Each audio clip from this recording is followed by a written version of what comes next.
Saudara putra bungsu Jokowi mengaku siap all out jika menjadi kepala daerah dan kemarin Kaisang bertemu Ketua Umum PSI Giring sambil mengenakan kaos PSI. Apakah ini kode keseriusan Kaisang maju pilkada? Kita akan bahas bersama pengamat komunikasi politik Karim Suryadi. Selamat sore Pak Karim. Selamat sore. Pak Karim, ketemu dengan Giring, Kaisang memakai kaos PSI. Apa ini kode Kaisang serius masuk PSI atau bercanda? Menurut saya tidak ada tanda-tanda dia serius masuk PSI. Ada dua alasan. Yang pertama, kita sudah tahu bagaimana kebijakan yang dianut oleh PDIP bahwa satu keluarga, satu partai. Ayahnya, kakaknya, kemudian kakak iparnya itu PDIP. Bagaimana mungkin dia ke PSI? Yang kedua, kita tidak tahu keseriusan Kaisar maju dalam Pilkada Depok. Tapi saya yakin bukan PSI kalaupun dia akan serius maju di Depok. Bahwa nanti PSI akan menjadi pendukung, saya yakin. Sebab mengapa begitu? Karena tidak sulit bagi Kaisang untuk mencari partai pendukung. PDIP saya yakin akan mau, Gerindra sudah menawarkan gitu. Yang ketiga, kenapa saya bilang ini tidak serius? Karena kalau peristiwa digodanya Kaisang oleh PSI sebagai sesuatu yang serius dan direspon oleh Kaisang sebagai hal serius, maka saya yakin yang dia lakukan bukan memakai kaos PSI, tetapi dia akan melakukan sesuatu yang mengidentifikasi bahwa dia dekat dengan Depok. Sebab yang muncul sebagai pertanyaan publik selama ini bukan soal bagaimana hubungan Kaisang dengan PSI, tapi justru yang dipertanyakan itu apa dasar mengusung Kaisang sebagai wali kota atau calon wali kota Depok. Sebab sejauh ini tidak ada hal khusus yang menghubungkan Kaisang dengan Depok, atau dengan kata lain tidak ada hal khusus yang menunjukkan kompetensi, kapabilitas, keberterimaan Kaisang sebagai calon wali kota Depok. Bahwa dia memiliki potensi elektoral, ya anak TK aja tahu. Sebagai anak presiden, saat ini, sekali lagi ya, saat ini dia punya kapabilitas, punya elektabilitas. Orang akan bercermin kepada kakaknya. Orang akan bercermin kepada kakak iparnya. Tetapi jangan lupa, pilkada digelar mungkin bulan September, beberapa bulan setelah Pilpres, atau 2 bulan atau 3 bulan jelang bapaknya berhenti sebagai presiden. Saya harus katakan ini, maaf seribu maaf, Kaisang bukan matahari. Kaisang adalah bulan. Cahaya politiknya tidak memancar dari dirinya, melainkan dipantulkan oleh cahaya lain yang lebih besar. Seperti halnya bulan, tidak menghasilkan cahaya, tetapi dia hanya menerima pantulan cahaya dari matahari.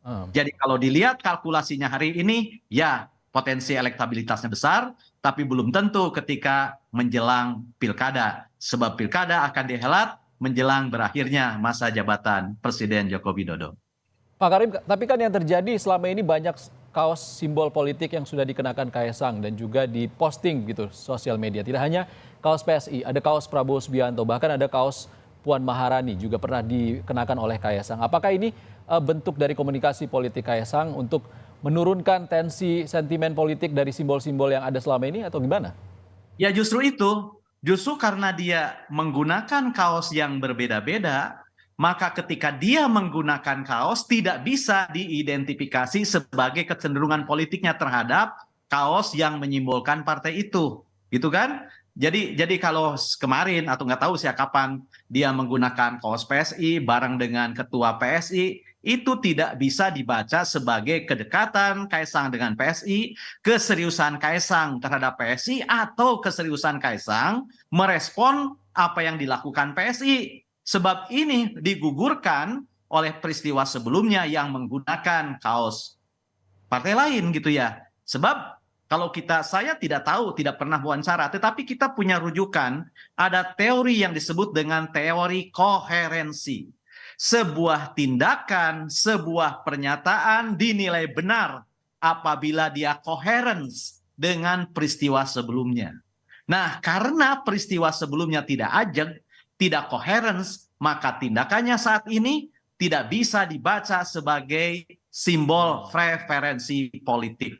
Gitu ya. Jadi saya tidak menduga-duga, saya tidak meramal, tetapi sekali lagi kalau dibaca dari teori kebenaran koherensi, tindakan Kaisang menggunakan kaos PSI tidak bisa dibaca sebagai keseriusan, tidak bisa dibaca sebagai simbol preferensi politiknya terhadap PSI, karena peristiwa sebelumnya tidak coherence dengan apa yang dia lakukan saat ini. Jadi tidak ada potensi Kaisang untuk mencalonkan diri sebagai wali kota?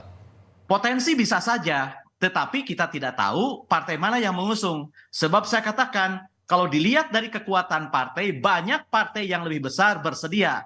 PDIP pasti bersedia, bahkan Gerindra sudah menawarkan, mengapa harus dari PSI? Kan dia bukan pemenang di Depok pula gitu ya. Jadi sama-sama pansos nih Pak Karim? Oh iya, bisa jadi dia pansos karena dia senang bermedia sosial, bisa juga ya tes ombak kan gitu ya. Apakah benar nih? Kalau benar kan ya udah maju saja, tapi belum tentu dari PSI. Jadi menurut saya pesan dari tindakan ini tidak tunggal. Yang pasti adalah sulit untuk menghubungkan keseriusan Kaisang dengan PSI hanya karena dia menggunakan kaos PSI, sebab tindakan dia sebelumnya tidak coherence dengan apa yang dilakukan hari ini. Kecuali kalau dia terus-terusan menggunakan kaos PSI. Kan ini pernah menggunakan kaos Prabowo, pernah menggunakan yang lain-lain.